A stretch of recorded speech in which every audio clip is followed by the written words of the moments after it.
let's go ahead and get started. And hi, I'm Theon Freeman, Head of Community here at Minerva. And Minerva lets you create personalized interactive guides for your clients and embed them in the workflow. Now, as we focus on customer success, our goal is to help improve client communication. And so we felt it was necessary to also create this space, create a space and create more opportunities for you all to meet one another and to get to learn from some of the pros in CS as well. And so I'm so glad you're here, and I hope that you get value out of today's conversation. And with me is Janine Buis, who's the co-founder of GrowthTera, a growth consulting firm, and acting VP of Customer Success and RevOps at Mobilewalla. Mobilewalla is a global leader in consumer intelligence solutions, leveraging the industry's most robust consumer data set and deep artificial intelligence expertise to better understand what drives the customer journey.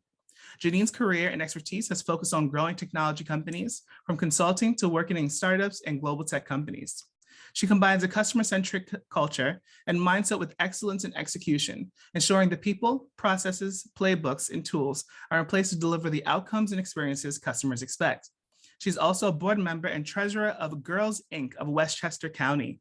And Girls Inc. inspires girls to be strong, smart, and bold. I love that. I love their mission. I love the fact that you're on that board as well. And thank you so much for joining us. Janine, how are you doing this morning?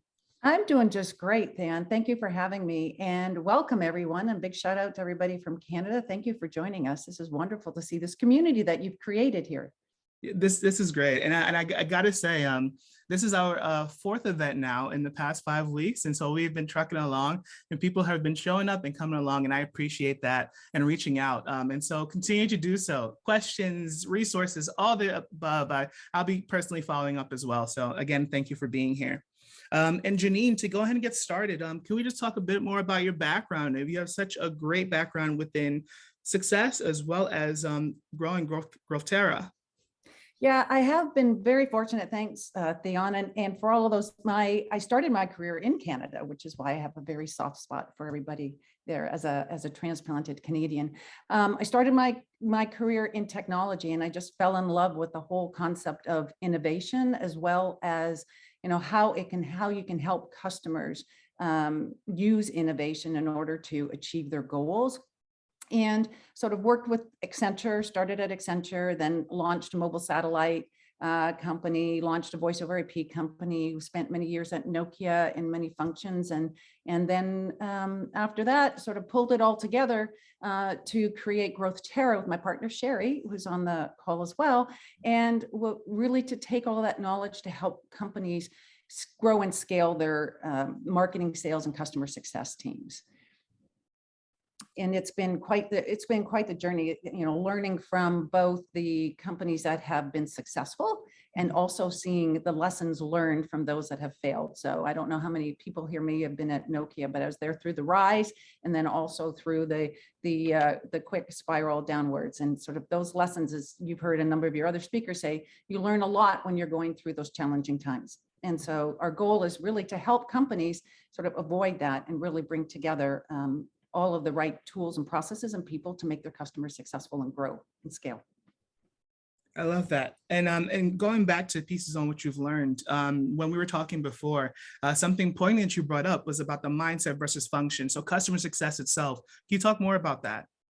Yeah, it's really interesting. Customer success as a function has been around, has really grown in importance as the subscription economy has taken off. And but really the concept of customer success as a mindset is something that has been around for a long time, and it's something that is more apropos than ever. And it's important that, because customer success is not just something that happens after you get the customer. Customer success is something that has to be embedded into the entire company culture. It really starts thinking about, even from the concept of what is the problem that we're solving? How are we going to make our customers successful? What does that look like for them?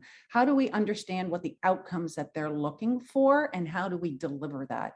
And that starts in the sales process, and then that continues through post-sales to being able to help them achieve those as quickly as possible and maximize the value. There's a great visual that I think it's Winning by Design has come up with, called the bow tie. If you think about the revenue bow tie. So we've often talked in the past about the sales, right? The sales funnel, and then the big bang at when you close the deal. Well, in today's subscription economy, when you're buying something, that's just the start of the customer relationship. And you're really looking to maintain that and to grow that. And so as the customer success function sort of takes on more of a role post sales, that role is really about retention and scaling and expanding the revenues from your customers. So it cannot be done without working together with product and marketing and sales. Okay. And then now, particularly around working together with some of the different functions in the company, what does alignment then look like to work with these other sections?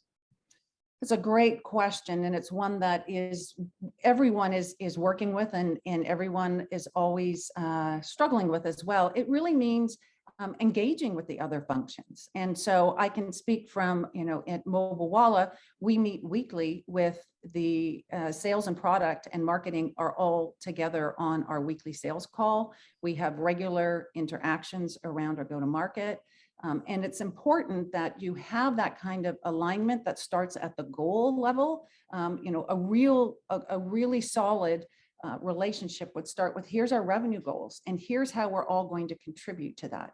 And here's how marketing is going to contribute, here's how product, here's how sales, and then the customer success function, which is really around maximizing retention and net retention. And here's what we need to be able to do that. But we have dependencies, and we all need to work together in terms of achieving those. And so weekly engagement, depending on the product, but weekly engagement with product to identify, here's what our customers are telling us. Here's some of the issues that are coming up. Here's the features that they're asking for. Here's how we can help them better. That's a really important loop in terms of the product loop. And then in terms of marketing, really helping to understand the ideal customer profile. So here's the customers that are doing really well, and here's what we're hearing back, and here's the use cases, and here's our advocates, right? Because customer success is really about also building those advocates. And so bringing those back that they can tell the stories that can be used. That's great. And so first of all, we have a couple people who submitted questions beforehand. So again, I thank you all for the audience too. And Connie brought up a question, and so I just want to bring that in. And it's particularly around the customer success function and where that's reporting into. So when we're looking at this alignment, and we know that there's these different functions, and looking at customer success from a company perspective, and not only just a singular perspective of the department, what might be the best place to report up into? Is it CCO, CMO, et cetera? What your experience? So I have seen it report up into a number of different places, as some of your other guests have as well. So I've seen it report up into the CRO, and sometimes, and it depends on the role and the function of the CRO, because it is a function. I've seen it report directly to the CEO. Those are usually the two. I've heard of it reporting up into sort of like a CFO function, but typically what we see is it's usually reporting into either a CRO function or directly up into a customer experience function, like a chief customer officer, or directly to the CEO. Awesome. And Connie, I hope that answered your question accordingly. Now, but you mentioned the CRO, and so let's jump a bit into RevOps. And so now at Mobilewalla, I see that you're doing customer success and RevOps. Give me more about that, and how does it then relate to the customer success function?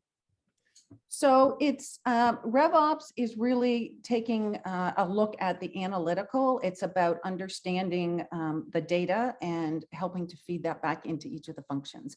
And so it's a critical part of customer success, because it is really the key metrics that we're using for customer success: net revenue retention, gross revenue retention, logo retention. Those things are, that kind of reporting is done through the RevOps function, but we also then look at the sales pipeline, the sales reporting, conversion factors, and work with marketing. So the RevOps takes a look at the whole funnel from start to finish, the customers that are coming in at the top. How are they coming to close? And then how are we retaining those customers? So which ones of those customers, what's the lifetime value of those customers? How long are they staying? Are they renewing? Are we having any issues? So the thing I would say, and I think it was something that came up in our conversation yesterday as well, is this concept of data. People, how important is it to be able to work with data? And I think it's really important for anybody in CS to be able to understand data, both at the overall kind of portfolio. If you're responsible for a portfolio of companies, it's important to be able to understand what's the retention and renewal rate of those companies, how much expansion are we getting out of those opportunities. But it's also important to sort of have that analytical mindset that says, what am I seeing within these companies? What are the trends that I'm seeing in terms of usage, in terms of adoption, in terms of, the questions that they're asking, in terms of engagement, because these are all things that will give you indications of the overall health of your customers. And those are things that you want to be able to start to track. And so being able to do that on your own to start with, and then get those insights and bring those insights both to your own team and then to the product team and other teams is a really critical skill. And RevOps helps with providing some of the data and some of the insights to do that. But I think it's also important for anybody on the call, if you're getting into customer success, that you understand what metrics are important, what things you should be looking for, and how to track those.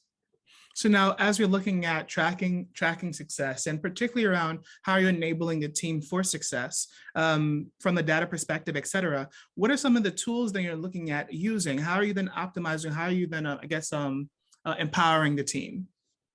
So the goal is always to get to a consistent, repeatable, scalable process, right? So that you can hire and you can onboard people and you can help them make all of your customers successful in a consistent way. The tools is going to depend on where you're at as a company. And the tools can range from, a lot of work at the early stages is done on Excel, a CRM and Excel. So we're using our CRM Salesforce to help track all of our renewals and track all of our customer success, with putting all of our notes and tracking the status of the health, red, yellow, green. You can do that. There are other tools that you can buy that will do that as well. Everybody, the gain sites, the churn zeros, those kinds of tools. But I think what's important is, and somebody gave some really good advice at one point, to put a tool in place without having the process in place first and knowing what you want to get to and what you want to support may not be the best use of the investment, because what you want to do is to get that process down, and you don't want to automate an inefficient process. So it's really important to document the customer journey, document what you want to be doing, and then looking for the right tool to support you at that time. Okay. And since we're talking about tools as well, I look at as we take more of a specification with customer success, even Minerva, on that piece about repeating it and making sure that we're optimizing in the client communication. It's how can you then we understand that this is the process itself, and I want to scale it. And so I want to now empower these individuals. And so that repeatable, say it one more time, repeatable. Consistent, repeatable, and scalable process. Consistent, repeatable, and scalable process. Okay. Right. And I think, and personalized to the extent you can when you're thinking about your customers, right? So you want those internal processes to be down pat, the playbooks. You want to make sure that you have a consistent playbook that everybody can use and they know what to do. They're not trying to make it up as they go. So as you're growing, but then the playbooks for the customers, how do we help our customers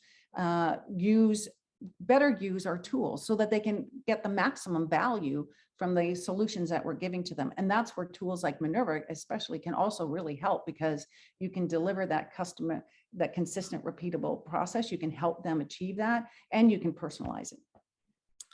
Appreciate this. And now, before we switch into more of the people side of things, and as CSMs, as working in customer success departments, what are some of the tools and skills that you should be thinking about? I did see a question come in, and I'm going to apologize now if I skipped any questions because I'm jumping around the chat a little bit.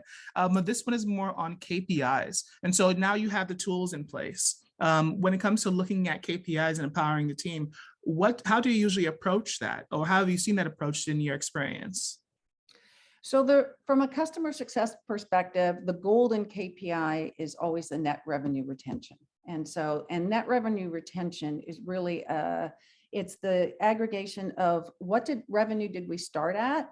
How much churn was there?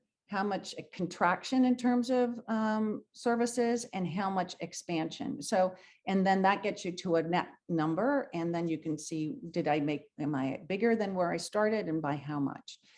The most valuable, the most scalable companies out there are typically, up to 140%. Usually if you're getting, you're seeing a range. I was just looking at some benchmarks. It's usually anywhere, 100, 110, you want to get to 110, 120, but the goal is to maximize that retention. That's number one. And that is something that you can track very early on in any stage of a company. Also looking at things like logo retention. How many of the logos did we renew? How many of the, and what is the renewal rate, right? Of all of the contracts that were up, how many dollars did we renew of that? And I have to put a caveat here because it's going to depend on your business, right? A lot of what I'm talking about is B2B. If you're thinking about a B2B technology company, if you're thinking B2C, the revenue retention rate is still critical in B2C no matter what. Then the other things that you're looking at that start to become leading indicators of what might be signs, you're looking at things like usage. How many people, how often are they using it? Are they increasing the usage? Are they decreasing the usage? You want to be looking at those. You can be looking at engagement, which is really thinking about how often are your customers engaging with you.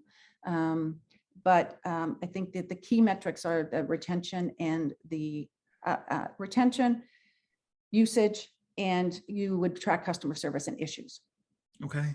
And so now we've optimized the team. The team is ready to go for success. Now, as far as, again, back to the individual, we talked about the skills that are needed. And so we have a ton of people, and with the idea of the great resignation, et cetera, that people are moving and they're shifting and they're finding the spaces where they want to be and where they think they can be. What are some of those skills look like for you? I know, because we also talked about what you can be bringing into customer success, as well as what you can be almost ushering through your customer success journey as an individual. Right.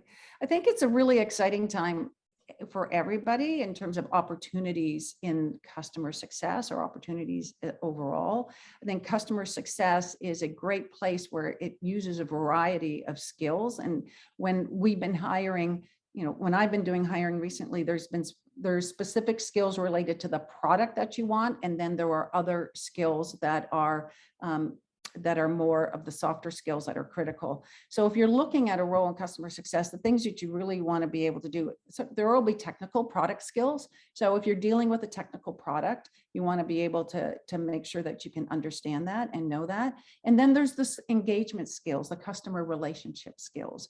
And a lot of those include sort of things like good listening, emotional intelligence. It includes being able to manage difficult situations. But a lot of that change management is an important skill, because as you're helping customers to implement, and it doesn't matter what type of a solution, any kind of a change, you want to help them manage through that. So that's an important skill. Depending on what you're doing in customer success, training skills and training development skills might be important. But the critical thing is think about where you want to be. You can come into customer success. We've seen people come in from sales, from SDRs. I've seen, depending on the products, Miranda talked on one of the last podcasts about how people from education were coming into customer success and being successful. I've seen, depending on legal tools, I have seen, lawyers come into the customer success function. So it is really thinking through, it's very much a skill-based. And there was a great quote that I had very early in my career about hiring for talent as opposed to skills, because you can teach some of the skills. So it's making sure you hire for the talent. And defining the skills that are necessary. If you're looking, and then from the other part that we talked about was from customer success, thinking about that as a launch pad. It's also a great place to come. You can build a career in customer success. You can, as customer success scales, there's other areas, whether it's professional services or training or onboarding, you can specialize in a function, or you can move into more of a sales function or account management function, or move into marketing or product. There's a lot of opportunities sort of thinking through customer success. But the most important thing I would say is, if you're listening, is to think about where you want to be, And then think about the skills that you're going to need to get there. And if you have any questions, reach out. Reach out to me on LinkedIn. I'm happy to talk to anyone. Reach out to any other people in the customer success community. Reach out to other leaders. There are customer success communities like this one that you can join and you can learn. So I think those are all really important. And then have your plan, and then think about, where are you going to get that experience? How can I get that experience where I'm at, in terms of job opportunity, on the job experience, and what kind of personal sort of development do I want to do in terms of learning and growing on my own. I love it. Thank you so much for your time, Janine. And I guess I just want to reiterate that point. You mentioned reach out to folks. And now, again, I'm biased because I do community. And so I like the community approach to just about anything. But really do start reaching out to your peers, looking at these folks and saying, well, this is where I want to be. Can I at least have a couple of minutes? And that can be when you're breaking into customer success. That can be when you're already in customer success. If there's a VP that you have your eye on, like, wait a minute, I really appreciate what your career and trajectory has looked like. I'm sure if they have the time, then they're willing to actually, go ahead and communicate. And from a community perspective as well. Oh, I cut you off, Janine. So you look like you want to say something. No, when you're done, I'm going to say something. I was just gonna say about the networking come up in a moment. So feel free to jump in. Yeah, the only other, what I was going to say about that networking, reaching out, I would really advise everybody, encourage everybody to reach out to people doing customer success in as many different companies as possible. Because I think what's going to be interesting is if you look at people who are doing marketplaces or B2C, and look at people who are doing different technology companies, look at them, whether they're serving small businesses, talk to people who are serving mid-sized companies or enterprise companies, because there will be nuances and twist to each of those. And, it's great to get exposure to as much as possible. I love it. I love it. I love it. Janine, thank you so much for your time. For folks on the call, again, thank you for joining us as well. This was the first portion of the interview, and the next portion that I think really gets to liven up the event as well is our networking. So we will be networking over in Kumo Space. And so Kumo Space allows you to walk through the room and feel like you're actually in person, but it's all happening virtual. So I'll go ahead and drop this link one more time. And so everyone can start to head over there. And Janine, are you able to join us as well? I am. I'm looking forward to seeing people over there. Awesome. And so I'm going to go ahead and I'll stay over for 1 or 2 minutes. When you're there, again, you'll have to create a quick account. I left some directions in the chat, but again, you just go ahead and accept that, enable your microphone and camera and start talking. Up and down keys to move around the space as well. And again, it's the entire space. So feel free to communicate, feel free to network. I'll see you in a moment. And thanks again for joining us for another Success Corner.